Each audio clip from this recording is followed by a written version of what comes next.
I want to bring Indonesia to a position of good relations with all the big powers, and so that we can be some sort of bridge and mediator, etc., etc., etc. And that's the Asian tradition. Sometimes the talk can go on and on and on, but in the end, there is some sort of interaction, some sort of chemistry, and we tend to think of the common interest. So this is my philosophy also. So 1,000 friends, I want to bring Indonesia to a position of good relations with all the big powers, and so that we can be some sort of bridge and mediator, etc., etc., etc. This is our effort.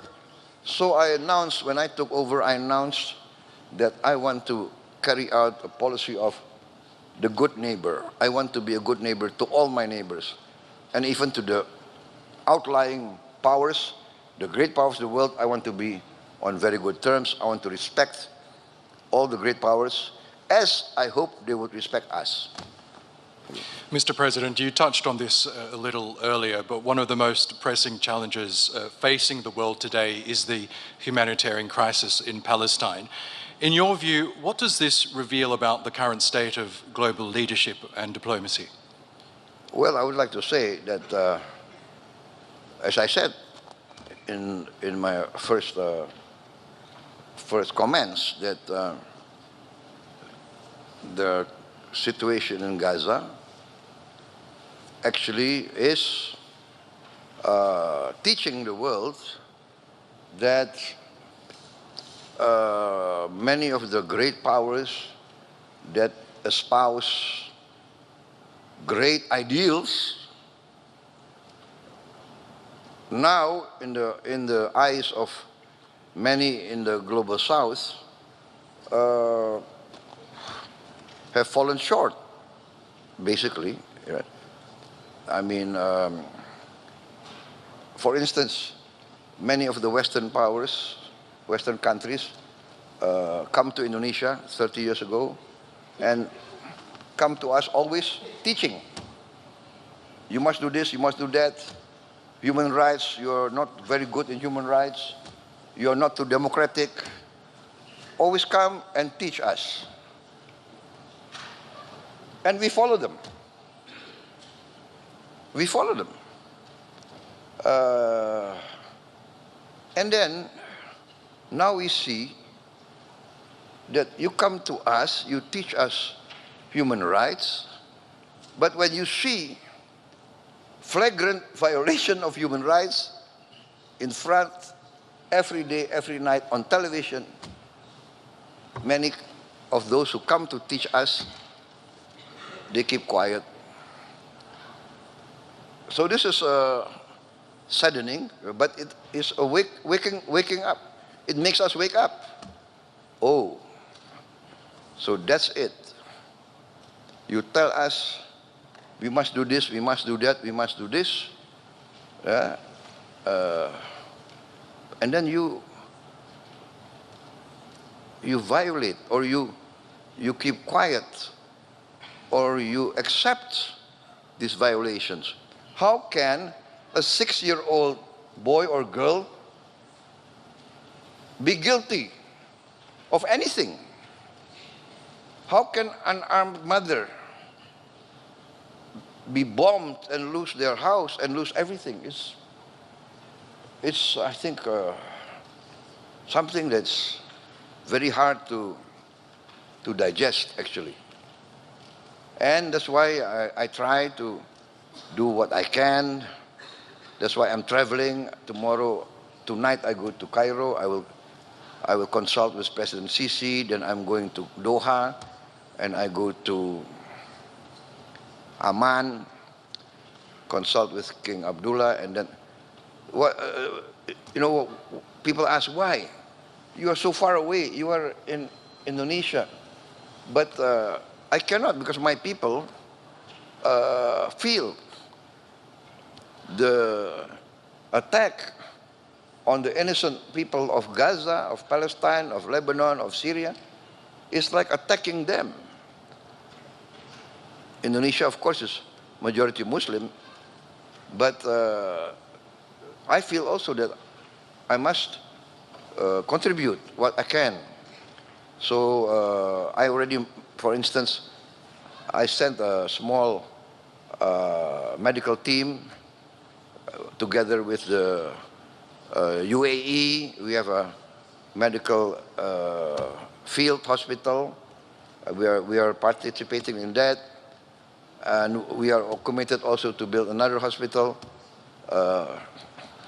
in Palestine, in West Bank, maybe and also in Gaza. And I've already announced that we are willing to accept wounded civilians that need medical care, also children and young students who have not gone to school for many years. We are willing to give them scholarships, and we already have some Palestinian students already, but not enough, but we are willing to increase that. And of course, after they complete their education and they complete their medical treatment, I mean, they must return to their homeland. So Indonesia, we are trying to convince everybody that the only real solution, a permanent solution, will come only by a two-state solution with an independent Palestine. But I also said that at that time we must also satisfy the concerns of the Israelis. They also must be guaranteed their right for security, their right of existence. And so I think in the end there should be peaceful collaboration. I think that is the key to a real peace. Yes, and we know that your continued support of the Indonesian hospital in Gaza has been key to providing life-saving medical services in the enclave. Now, if I could turn to the Indo-Pacific region, we know the region is increasingly becoming a stage for great power rivalry, a potential flashpoint. As a leading voice in ASEAN, the Association of Southeast Asian Nations, how does Indonesia plan to manage these tensions while also working with ASEAN to keep the region peaceful and stable? Yes, you know, as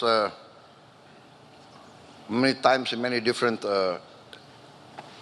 fora, in many different instances, I said that our only way is engagement. Engagement and mutual respect. So in the end, I always propose collaboration. We have sometimes conflicting territorial claims. This is natural because we have been subjugated to many centuries of foreign domination, of colonialism, of imperialism. Some countries from somewhere came, they seem to like the wealth of some of our regions, and they say, okay, now this is ours. And they put up their flag. You see, so after a long period of struggle against colonialization and imperialism, most of the countries in our region achieved independence. But still, the leftover of those centuries, you know, boundaries which are not clear, etc., etc., they are now the heritage given to us that we have to clear up all this mess. So we succeeded in cooperation with Vietnam. We have, I don't know, several decades of territorial claims and counterclaims, but we have resolved it a few months ago. I'm proposing also to my good friend and my good brother, the Prime Minister of Malaysia, let's solve the outstanding issues that we have with Malaysia. I also proposed joint development with the People's Republic of China, President Xi.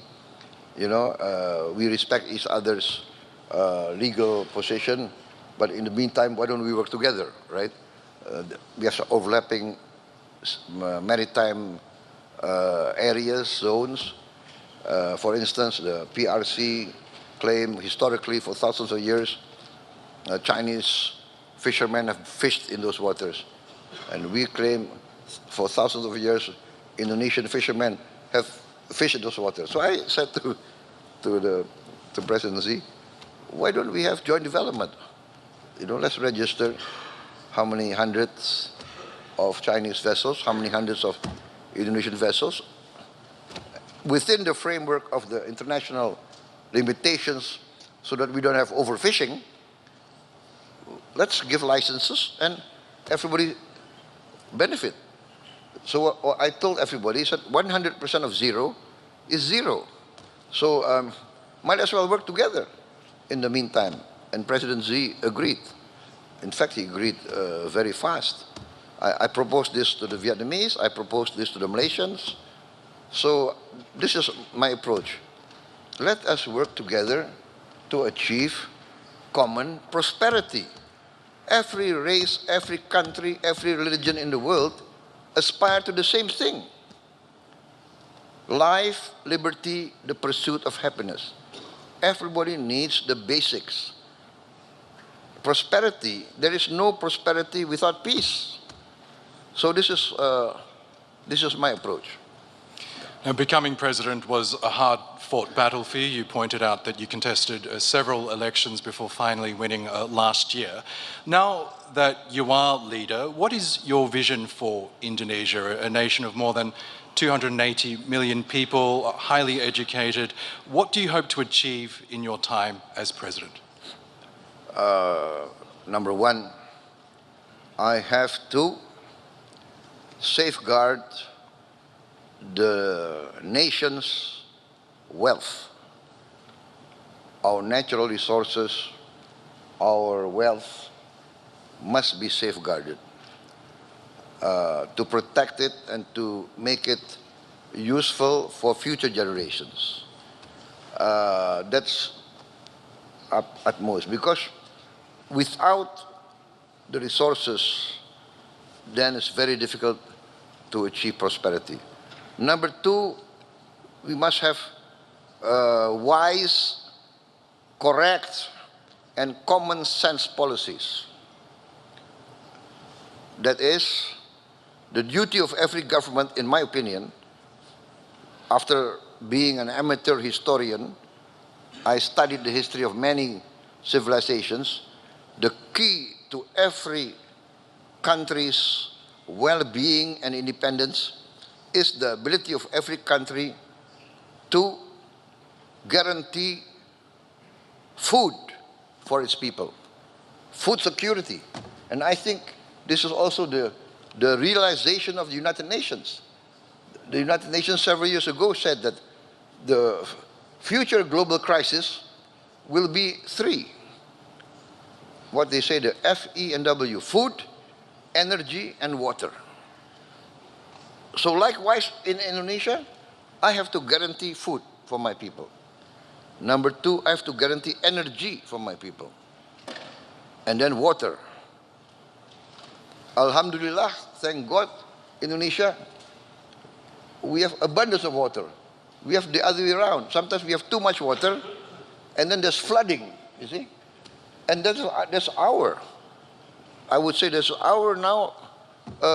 our challenge, right? Like, we must manage our water, that it becomes useful. It doesn't become a natural disaster. And this is also a matter of education, matter of good governance. So that, and then of course, prosperity can only be achieved by the grasp of science and technology. Science and technology will enable us to industrialize And so education, investment in science, technology, and in education is very important. In our budget, the number one, the highest item in our budget is education. I think it's the highest in the history of Indonesia. And then also I have rolled out a free meal for every children and every pregnant mother of Indonesia. So this is a massive program, very ambitious, but we are getting there. Sorry. At the end of 2025, we will provide meals for 82.9 million mouths by November 2025. So this is our program. We have to. I'm very determined to bring down poverty, especially extreme poverty, and I want to eradicate hunger. Nobody must go hungry in a nation that is a member of the G20. Thank you. And finally, Mr. President, this year marks 75 years of Indonesia-Turkey diplomatic relations. Both nations share a deep historical bond and strategic partnership. As we look ahead to 2050, which will mark the centenary of this partnership, how do you see that bilateral relationship evolving, especially in addressing shared global challenges? I'm very optimistic in this case. I'm very bullish in the sense that Turkey has a special place in Indonesia, the Indonesian people, you know. Indonesia being majority Muslim, the Ottoman Empire being at that time accepted as the leader of the Islamic community. Relations go through many centuries. Many parts of Indonesia feel the influence of the Ottomans. Many cases we were attacked by foreign powers. The Ottomans came to the assistance of our sultans. So there's this emotional bond. And I think even now, President Erdogan told us that there are Indonesian tourists coming to Turkey, I think in the figure of 200,000 every year. 200,000 Indonesians will visit Turkey. Usually after they go on the Umrah, then they will come to Turkey. And we have 50,000 Turkish citizens coming to Indonesia every year. Can you imagine? We are very far, but this is the close bond. And we are working very good in many fields. So I'm very bullish, I'm very optimistic. I can also attest that many Indonesian citizens now call Turkey a home and have set up delicious Indonesian restaurants in Istanbul to my benefit. So that's a great way of ending You are this living discussion. here? In Istanbul, yes, I am, sir. Yes. Very smart, very smart. I'm afraid we could be talking for hours, but I know you have a very packed schedule, Bapak President. That does bring us the end of our discussion. Can we please thank our honored guest, His Excellency Prabowo Subianto, the President of the Republic of Indonesia.